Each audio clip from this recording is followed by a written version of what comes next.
Bonjour, aujourd'hui lasagne au cochon.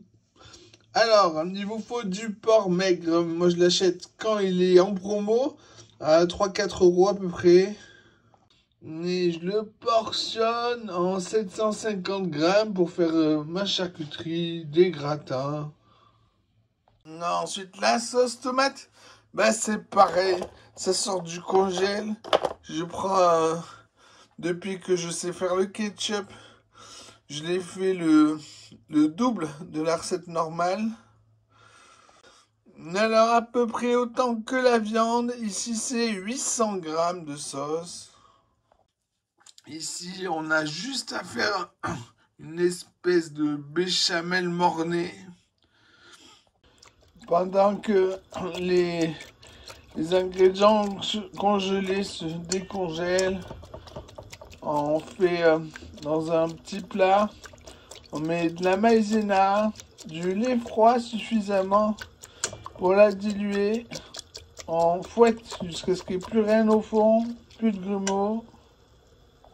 Une fois dilué, on ajoute petit à petit au litre de lait bouillant. Après en avoir mis, il faut que ça soit homogène. Donc on fouette de temps en temps. On attend que ça rebout, voir si c'est assez épais pour en rajouter ou non. Voilà, ça rebout assez.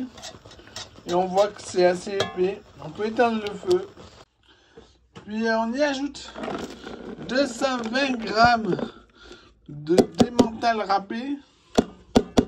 Quand c'est chaud, on l'incorpore, hein, bien sûr. Maintenant, on sale, on poivre, on mélange au goût, on recommence, c'est nécessaire. Et puis, on change de plat. On met à tremper dans un baquet d'eau froide, un quart d'heure, puis au frigo. Ensuite, on va s'occuper de la viande. Alors, on émince au robot le plus fin des carottes. Alors, vous en faut 200 grammes, puis 255 grammes d'oignons émincés au robot le plus fin. Puis on va hacher la viande au robot coupe avec le cutter, grossièrement. On réunit tout, on ajoute du persil, puis on ajoute 60 grammes de persil haché frais, ou frais du congélo.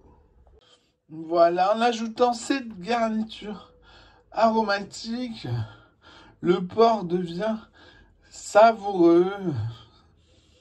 Le persil, c'est ma petite touche artistique. On va saler, poivrer, mélanger, goûter, recommencer si nécessaire. Ensuite, on commence par la tomate dans un plat, et un petit plat à gratin, suivi d'une couche de pâte et la mornay, puis des pâtes, puis la fin de la tomate, encore des pâtes et la fin de la béchamel.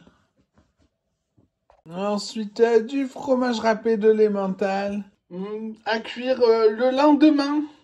Bon appétit!